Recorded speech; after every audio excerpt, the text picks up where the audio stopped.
Nonprofit Learning Lab for today's workshop. If you have any questions along the way for our presenter, you can type them into the GoToWebinar chat box, which is likely on the right-hand side of your screen. And if you have any tech questions, you can also type them there. And without further ado, I will hand it over to you, Candra. Thank you. Hello, good morning, everyone. My name is Candra Reeves. I use she, her pronouns, and I am the founder and CEO of the Ardelle Group. So for the next 20 to 25 minutes, we're going to talk about something that nonprofit leaders think about often, is why their data investments fail. And it's not because technology is bad, and it's not because your team isn't smart enough, it's because of something much more fundamental that can be fixed. So a little background about me and the Ardelle Group. I work with mission-driven organizations to transform how they think about, access, and use data. I have over 12 years of experience within the nonprofit space, both working as an employee and now working with them as a consultant. The 3 learning objectives that I want you to leave with here today, which is understanding the culture technology gap, the 5 hidden patterns of resistance, and knowing how to lead change when you are not the expert. So let's jump into identifying what the problem is. So this is an extensive pattern that you're probably stuck in that you don't even realize it. So your organization decides to invest into a system. Maybe it's a CRM, a dashboard, or maybe you even hire an analyst. There's initial enthusiasm about said product. Everyone is so excited that they're finally going to be data-driven. But then gradual disuse sets in. People start to go back to making decisions based on their gut feeling.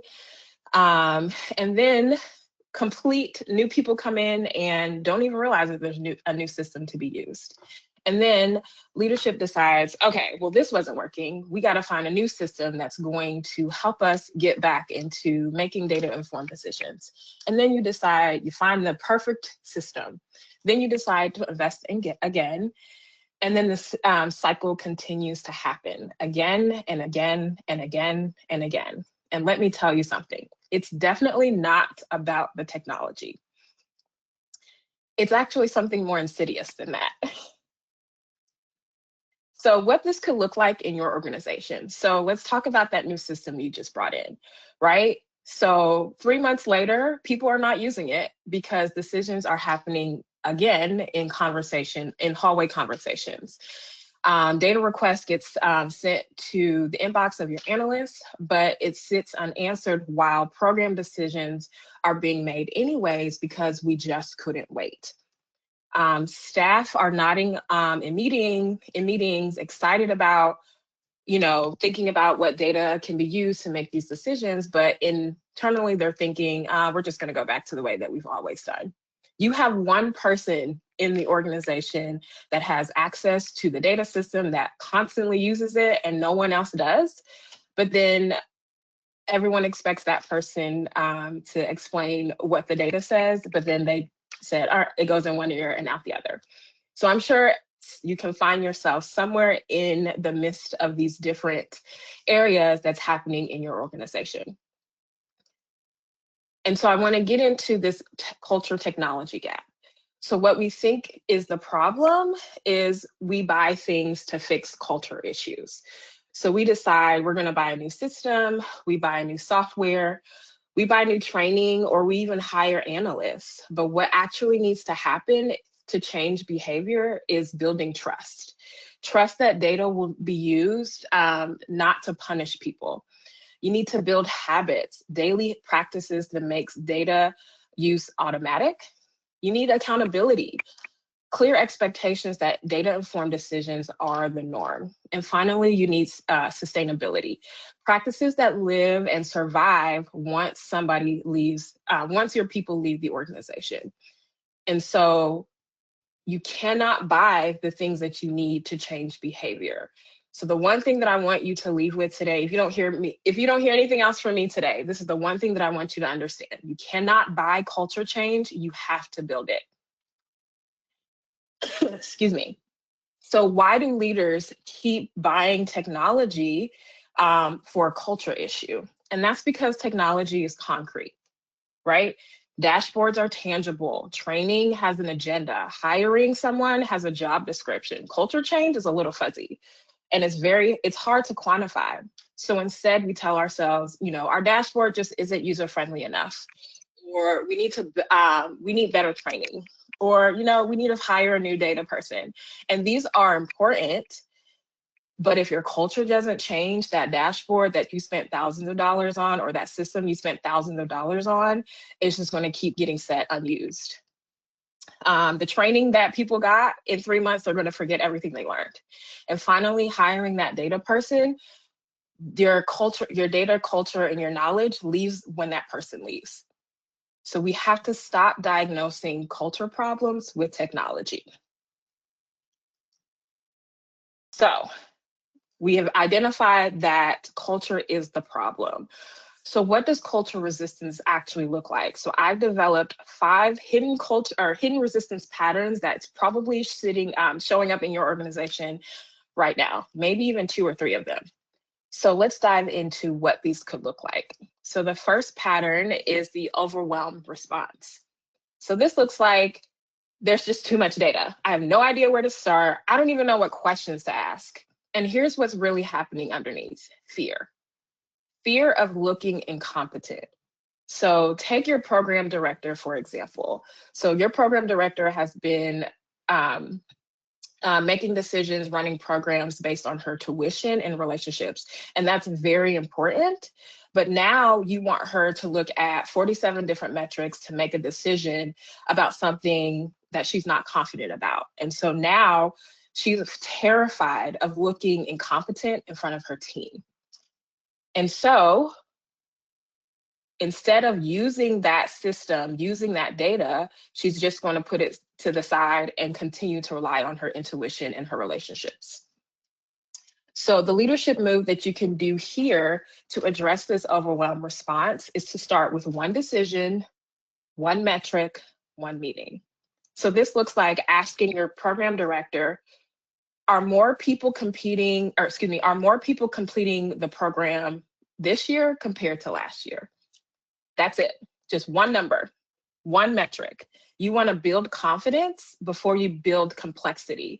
So once people understand that this one thing, this one data point, one metric is very relevant to their job, they're going to feel more confident to dive into the more complex work.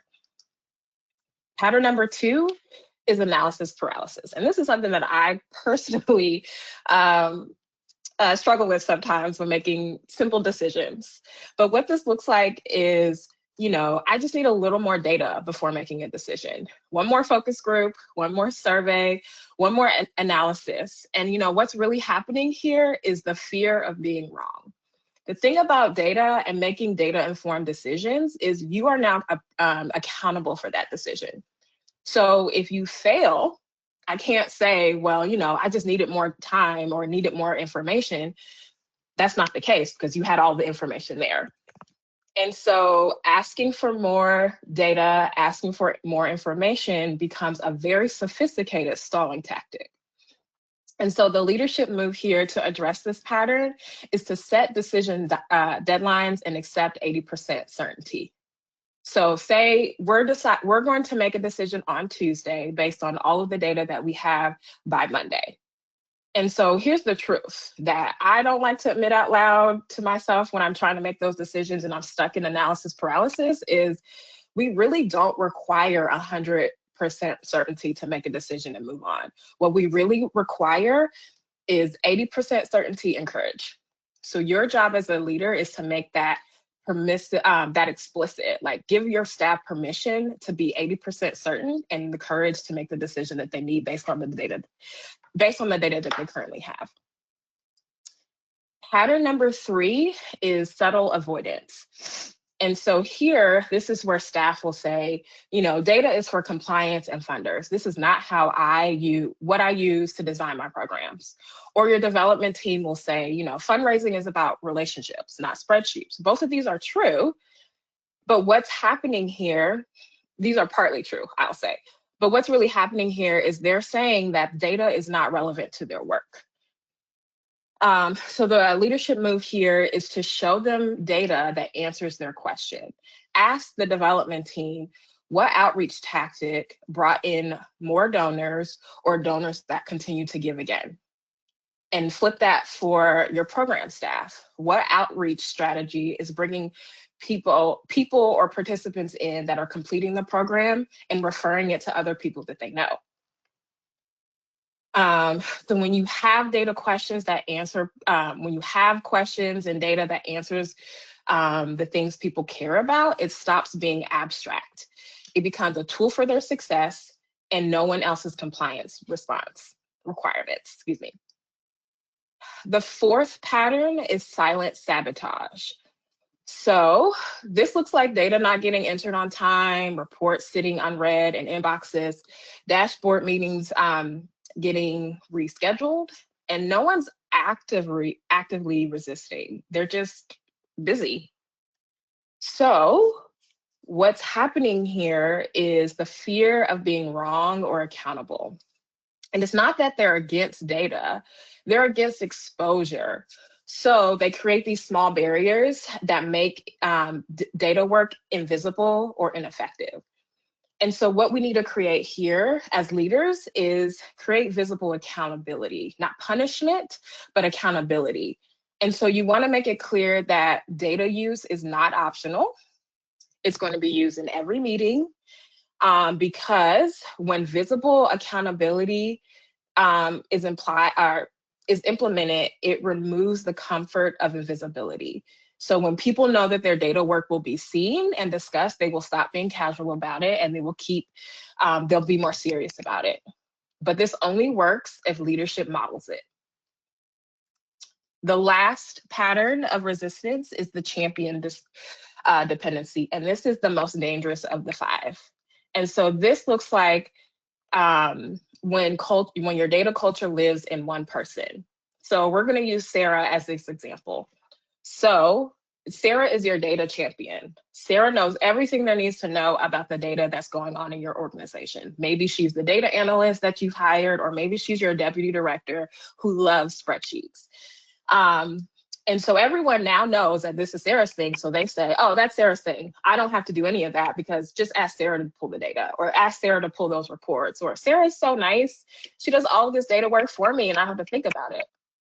But the problem with that is when Sarah decides to leave your organization, so will your data culture. Your data culture is not within the organization anymore. And I have watched different organizations lose years of data culture progress because their Sarah decided to leave. So the leadership move here to address this pattern is to distribute ownership. Make sure that everyone knows it's everyone's individual responsibility to use data, to run reports, to interpret the data. Because I guarantee you that once your Sarah leaves, your data culture will leave with her. So, poll time.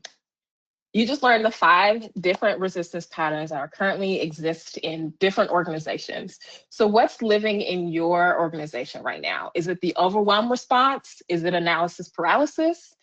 Is it subtle avoidance? Sorry, my screen just went away.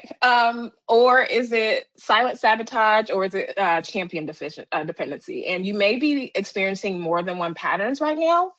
I'm not sure if you're able to answer multiple questions with this poll or give multiple responses with this poll, but if you can do, but if not, just pick the one that's like the most obvious.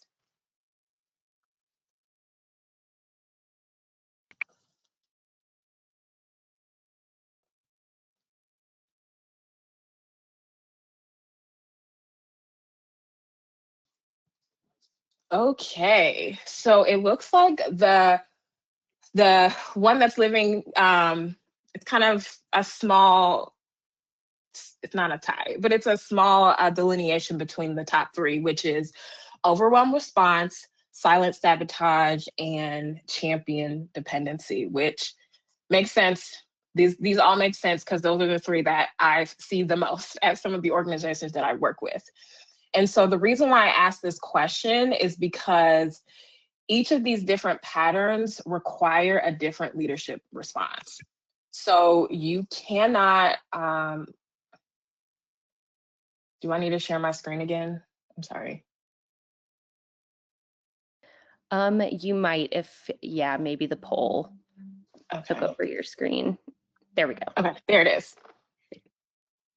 Okay, so you can't fix the overwhelm response the same way that you would fix the silent sabotage response. So let's get into talking about what leaders would do differently based on these different patterns. And so there are 4 leadership conditions for data culture: model it, expect it, protect it, and sustain it. And so the key term here is leadership conditions. It's not technology conditions. It's not delegating it to someone else. Leadership has to take the lead in order to address some of these patterns.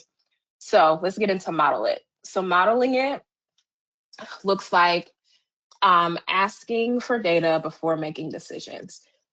So this means in meetings out loud in front of all staff, not just your core team, not just your leadership, your executive leadership team. This is for everywhere and anywhere that you can. And so this looks like asking, you know, what does our retention data look like? What numbers made you decide to make that program decision? I used to think X, but the data show me Y. That last one is very important because it shows that you can be wrong and data is being used to inform your decisions, and it empowers your leaders and your team to also be more open about making mistakes based on if they thought one way, but then the data shows something else. It's allowing them to grow and try and be more curious about data. And so modeling it shows that the permission is flowing downward, right? So we want to, if a leader never asks for data, your team learns that data is not important and it doesn't matter. So it doesn't matter what your strategic plan says, what your mission says, or your vision says. If you're not modeling data, everyone's going to think and know that data is not important here. So the quick win to model this is tomorrow or your next leadership meeting, start with one data point. Here's what surprised me about last month's dashboard, or this is a number that I've been thinking about because it bothers me. And so when you think about, when you start every meeting with one data point, everyone else will get on board to now want to think about, okay, well, let me think about what the data tells me in my program and how this shows up for me. You want to model curiosity about data. You want to model that you're learning from it, and even model being wrong sometimes. Again, because that provides permission to your team to be curious as well. The second condition is to expect it. So what that means is showing that data-informed decision is non-negotiable. It is not optional, it's expected. So this is what it sounds like. What data informed this recommendation? How will we measure success? What would change your mind about this approach? So these questions force people to think about the evidence versus just their opinions. So why this works? Because it creates accountability without micromanaging. You're not showing people what to decide, you're showing them how to decide. So the quick win here is asking in your next meeting, your leadership meeting, your all staff meeting, is what data informed this? If someone brings something up about what's happening in a program, ask them what data informed this. And if you do that in every meeting, within a month or two, people will start to bring data before you even ask about it. Condition number 3 is protected. The nonprofit sector is known for its turnover. And so we want to make sure that the data culture survives all and any staff change and transitions, because it's going to happen. And so what this looks like is, with your new folks that are coming on during onboarding, include conversations about your data culture, not just this is how you log into the system or this is how you use the system. What does your data culture actually look like? This is where multiple people can answer data questions, not just your Sarah. This is everybody on all levels can answer the same data question and give the same response. That's equally important. Not Sarah has one answer and then John has another. It has to be, this is the same. Everyone knows how to answer this question and it's the exact same because that's what the culture is and that's what the processes and the procedures show. Finally, you want to show why decisions are made and it's also documented, right? Having those documents to show, well, based on this program, we made this decision because X, Y, and Z, showing that progression. And this works because your knowledge now lives in the organization and not in individuals like Sarah. So the quick win here is to document one critical data process that lives in someone's head. So that looks like doing a screen reporting, something really quick and easy that's going to document it so you can start building redundancy before you absolutely need to. The last condition is sustain it. So culture is not built once and done. You have to show continuous reinforcement to keep the culture alive. And so what this looks like is quarterly data check-ins. So have a standing agenda item at the end of every quarter with your leaders and all staff to ask them what data culture looks like. Excuse me, celebrate those data-informed wins publicly. When you are celebrating those wins based on data, that reinforces the behavior so it can continue to happen. Build data capability and performance expectations. So have it as part of their performance that they are building data capability constantly. Add it to your budget.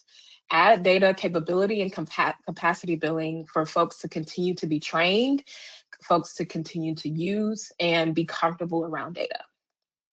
And so this works because what gets measured gets celebrated. What gets measured and celebrated gets repeated. So if you want people to continue to use data, make data-informed decisions, and not leave those systems and dashboards in that hidden space, you want to continue to celebrate those wins and show how it's being used. So the quick win here is adding a data culture health check to your next quarterly review. And so ask questions like, are leaders still modeling data use? Are staff bringing data before asked? Are you celebrating data-informed wins? Questions like that will continue to have it top of mind, and it's a vital sign check to see where we are as a data culture in our organization. So the last poll here is for rating your organization's data culture right now. So are you data driven? So data culture is strong, decisions are informed. Are you data aware? We have systems, but inconsistent use. We're data anxious, staff avoid data, rely on gut feelings. Data dependent, everything runs through one data person, or data aspirational. We want this, but we're unsure how to get it.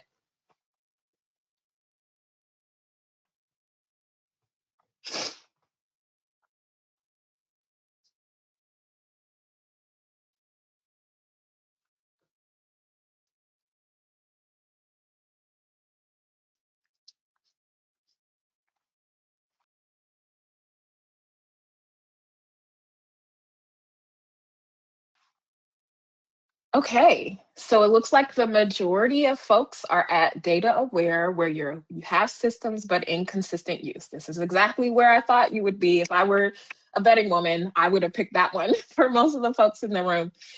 It's true. We invest in systems because we think that the issue is technology, but the issue is really culture. So let me get back to this. Okay. So just to wrap up what we talked about today, so the problem we know is data initiatives fail because of culture, not technology. And so another way that data initiatives fail are the 5 hidden resistant patterns. They kill culture, data culture. The solution to that are the 4 leadership conditions that can create lasting change. We want to model it, we want to expect it, we want to protect it, and we want to sustain it. So the last question I have for you is, are you ready to build data culture that actually sticks? So before we jump into questions, I wanted to give a shout out to the Association of Consultants to Nonprofits. That's an organization that I'm currently part of. It is consultants like me who primarily work with nonprofits from finance, marketing, development. You can kind of reach out and find what you need there. And then finally, here is my information. If you scan the QR code, it'll take you directly to my website. You have my email address, Candra@Ardelle.Group, my website, Ardelle.Group, and then my LinkedIn handle is Candra-Reeves. So what questions do we have? Awesome, thank you so much. We have a question from Mara.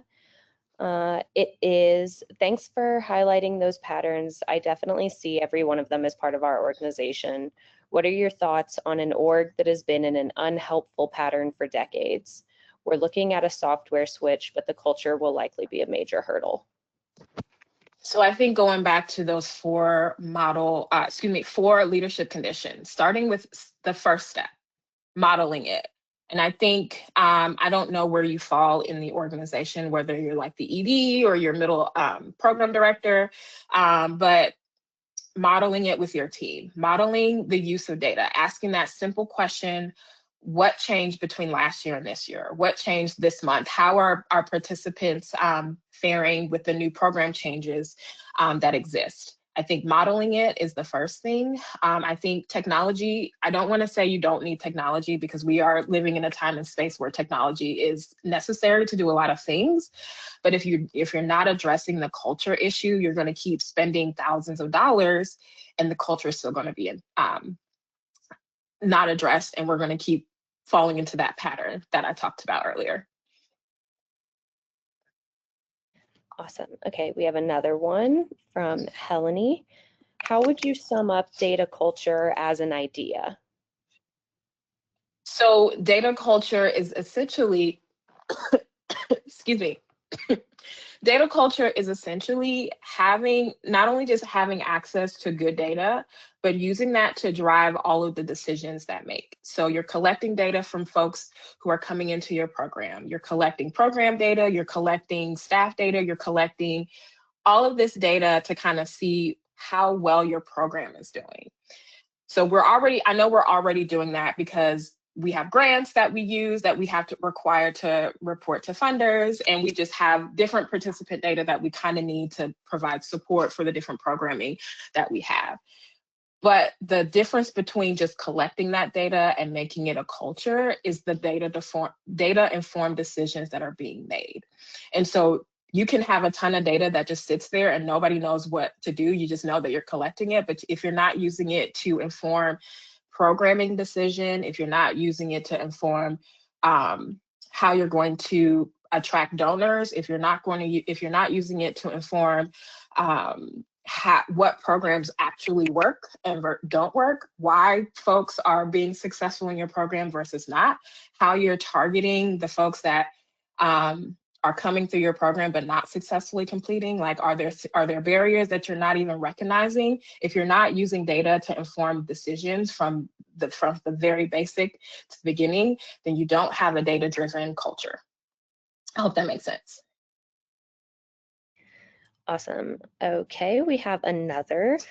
When your exec team and exec director have chosen for one person to own the data, how could we go about changing that? My position is right outside of the exec level, but I report to the executive director. So the leadership team has decided that you have one person to do all of the data. I believe I'm so. sorry. Yeah. Okay. And so the question is, how do you handle that? Change that. Okay, thank you. So I think it starts with your team, right? So you can't really, you can still influence up how your leadership can think about the way that they are using data with that one person, your Sarah. And so I think it starts with you and your team modeling it, using those 4 leadership conditions, modeling it, expecting it, protecting it, and sustaining it. I think once leadership sees how well your team is making those data-informed decisions, even working with your Sarah, they will recognize that, maybe Sarah isn't the only one that needs to hold all of this information. I think when they see how well your team is working, hopefully it'll influence the way that they think and use data. Is the best way that I can explain that. Awesome. Okay, and then our final question, any strategies to avoid data fatigue? For example, ongoing monthly data, survey participant data, etc. I would say find those 5 or 6 or 10. I don't know how many data points or metrics that you're collecting, but find the 5 or 6 or 10 that are the most important when it comes to decision making, and that you can show how well it's working. Because I know there's a ton of data that you are currently collecting that may not be as relevant, or may not feel as relevant to the folks in the different positions around your organization. But I think championing those few data points that really drive and show how well your program is going, the success your participants are having, I think will help reduce some of that fatigue.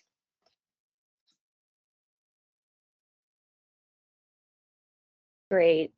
Lots of thank you messages in the chat. So thank you so much, Candra. This workshop's officially come to a close. If you all are interested in receiving the recording and materials from today's workshop, you can download them on the bottom of our free webinar page or email us at program@nonprofitlearninglab.org.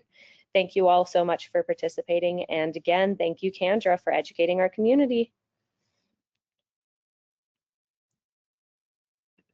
Thank you.